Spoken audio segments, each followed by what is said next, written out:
Pratap new international current में आपका स्वागत है। दोस्तों, आज हम बात करते हैं मैपिंग ऑफ कॉन्स्टिट्यूशन, यानी संविधान का निर्माण। संविधान का निर्माण किस तरीके से होगा, किस तरीके से बना। दोस्तों, पिछले वीडियो में हमने आपको बताया था कि अंग्रेजों ने किस तरीके से शासन किया था और किस तरीके से अपने पैर पसारने की कोशिश करती, और ये क्या कहते हैं कि जो बहादुर शाह जफर था, औरंगजेब थे, इन लोगों का शासन कमजोर हो गया, यानी मुगल साम्राज्य जब कमजोर हो गया तो अंग्रेजों ने अपनी पैर पसारना शुरू कर दी। अंग्रेजों ने पहला जो आए थे वो वहाँ पर थे, सूरत में फैक्ट्री खोली थी या मछलीपट्टनम में। तो आज का हमारा टॉपिक है भारतीय संविधान, यानी कि भारत संविधान कैसे बना। तो हम भारतीय संविधान के बारे में बात करते हैं कि जिस तरीके से हाँ भारत का संविधान बना, ठीक उसी प्रकार से ब्रिटेन का भी संविधान मिलता जुलता है और अमेरिका का भी संविधान मिलता जुलता है। हालांकि भारत सबसे बड़ा लोकतंत्र का क्षेत्र है, भारत में सबसे ज़्यादा लोकतंत्र है। तो आपको बता रहे हैं कि भारतीय संविधान अधिनियम 1947 है। तो 20 फरवरी 1947 को ब्रिटिश प्रधानमंत्री क्लाइमेट एटली ने घोषणा की थी कि 30 जून को 1947 को ब्रिटिश शासन समाप्त हो जाएगी और सत्ता भारतीयों के हाथों में सौंप दी जाएगी।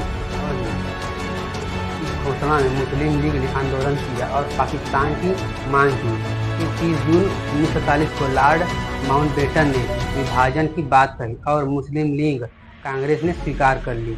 तो यहाँ पर एक बात बताना बहुत ज़रूरी था कि जब देश का विभाजन हो रहा था तो ये क्या कहते हैं, जब क्या कहते हैं मीटिंग कोई बैठती थी तो मुस्लिम लोग उसमें भाग नहीं लेते थे। उन लोगों ने अपने जीत पर अड़ करके ही पाकिस्तान की मांग करने लगे। हालांकि कांग्रेस ने इसे स्वीकार कर लिया, हालांकि कांग्रेस भी राजी नहीं थी।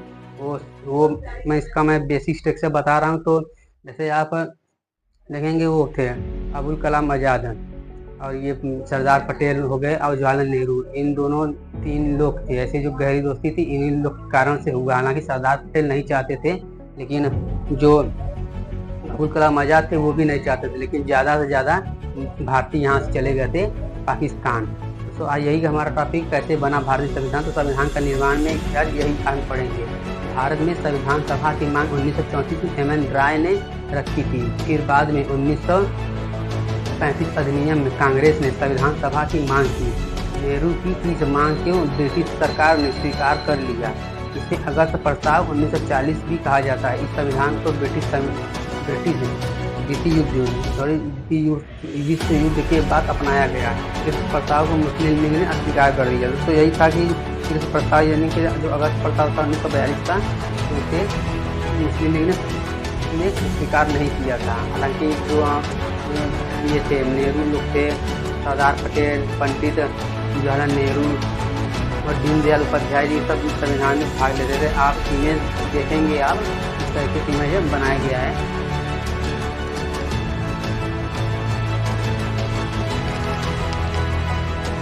तो मुस्लिम लीग की मांग थी कि जो एक अलग देश बने, वो अलग से एक देश बने, पाकिस्तान बन जाए। मुस्लिम लीग की भाग ही नहीं लेना चाहते थे।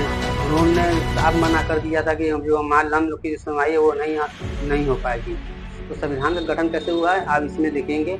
नवंबर 1946 में संविधान का गठन हुआ। संविधान सभा की कुल 389 सदस्य थे। इनमें 296 सीटें ब्रिटिश भारत और 93 सीटें देसी रियासतों को की जानी थी। प्रत्येक सीटों का आवंटन जनसंख्या के आधार पर किया गया। ये 3 समुदाय थे, मुस्लिम, सिख व सामान्य।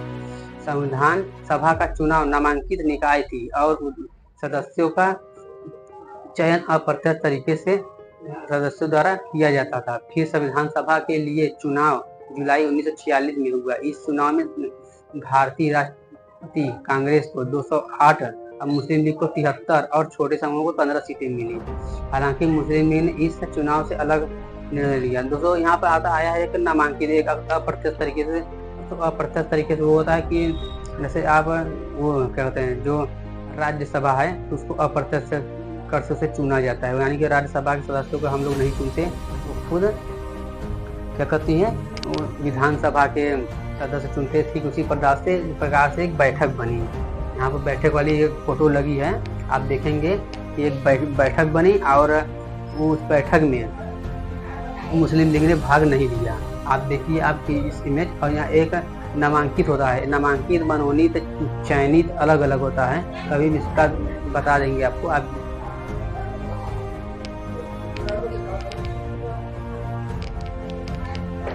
तो हालांकि संविधान सभा का जो चुनाव था वो मतदाताओं के द्वारा प्रत्यक्ष रूप से नहीं हुआ था।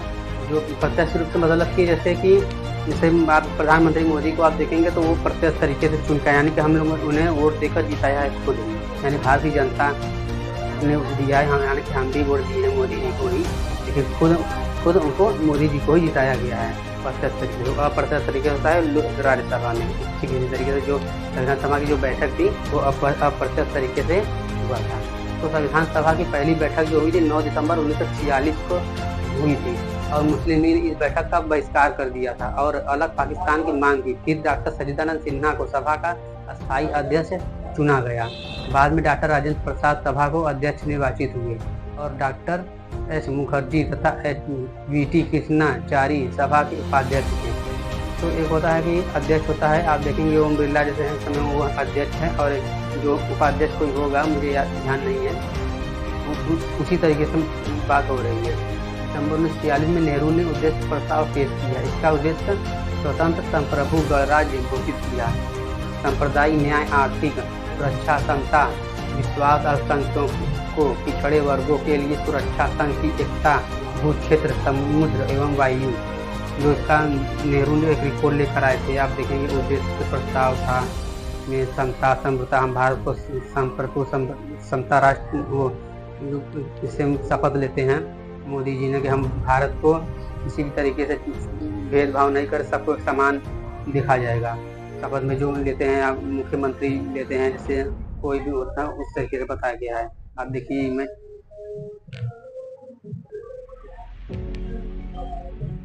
तो दोस्तों आप लोगों ने देखा कि किस तरीके से संविधान सभा का गठन हुआ था। अब आप बात करते हैं स्वतंत्रता अधिनियम। 1947 में राष्ट्रमंडल राष्ट्रीय ध्वज को अपनाया गया। 25 जनवरी 1950 को गणतंत्र दिवस अपनाया गया। 24 जनवरी 1950 को राष्ट्रीय गीत को अपनाया गया। 24 जनवरी 1950 को भारत के प्रथम राष्ट्रपति डॉक्टर राजेंद्र प्रसाद ने संविधान सभा का निर्माण किया। संविधान सभा का निर्माण 2 साल 11 में 18 दिन में हुई और कुल 11 बैठकें हुई। इसमें टोटल खर्च जो है टोटल खर्च जो है वो 64 लाख रुपए का आया था। अंतिम बैठक 24 जनवरी 1950 को हुई थी। आपको बता दें कि एक जो बैठक थी, जो लास्ट बैठक थी वो हुई थी 24 जनवरी 1950 को। मैं यहाँ एक बात, मुझे यहाँ ध्यान नहीं आ रहा मैं क्या बताना, फिर मैं बात कर रहा हूँ कि भारतीय संविधान के प्रमुख लेखक जो थे, यहाँ पर मोस्ट इम्पोर्टेंट भारतीय संविधान के प्रमुख लेखक हैं बिहारी नारायण आजाद थे। ये इटालियन लैंग्वेज के जानते थे। तो जान लेते हैं कि भारतीय संविधान में क्या क्या है। भारतीय संविधान में प्रस्तावना, उद्देशिका और संविधान किस तरीके से लिया गया। आयरलैंड के संविधान है, ब्रिटिश संविधान, दक्षिण अफ्रीका का संविधान, जापान का संविधान और उसका फ्रांस का, आयरलैंड का संविधान का मिक्स करके ही एक भारतीय संविधान लिया गया है। इसमें कई देशों का, जैसे अमेरिका का भी संविधान लिया गया है, रूस का भी लिया गया है, आप देखेंगे। यहाँ पर सबसे इम्पोर्टेंट बात आती है कि भारतीय संविधान में क्या क्या चीज़ है। दोस्तों भारतीय संविधान में प्रस्तावना है, मौलिक अधिकार है, मौलिक कर्तव्य है और उद्देश्य है और अनुच्छेद कितना अनुच्छेद है, 395 अनुच्छेद है इसमें।